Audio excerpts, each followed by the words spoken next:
अथ त्रयोदशोऽध्याय।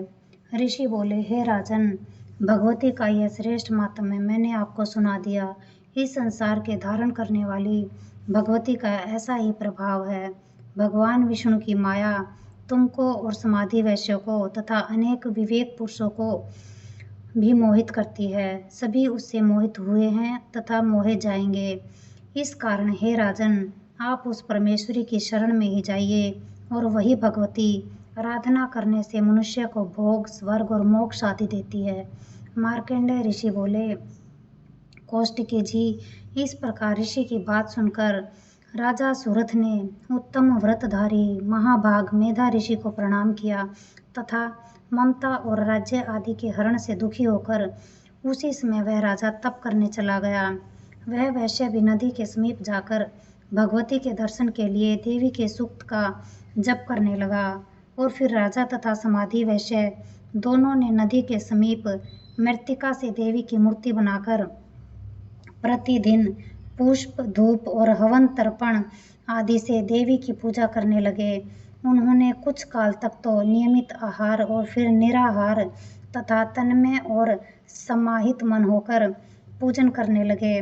उन दोनों ने अपने शरीर से रक्त निकालकर बलि दी। इस प्रकार 3 वर्ष तक के संयम युक्त आराधना करने से संसार को धारण करने वाली चंडिका प्रकट होकर कहने लगी।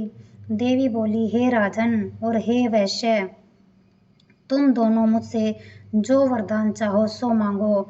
मैं तुम पर अति प्रसन्न हूँ। जो चाहोगे वही दूंगी।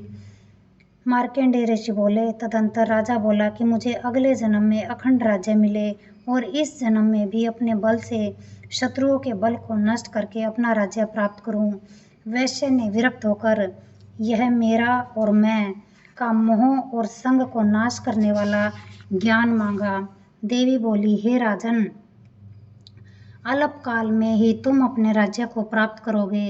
अपने शत्रुओं का नाश करके तुम अखंड राज्य सुख भोगोगे और मरने के बाद भगवान सूर्य से जन्म प्राप्त कर विश्व में सावर्णी मनु के नाम से प्रसिद्ध होगे।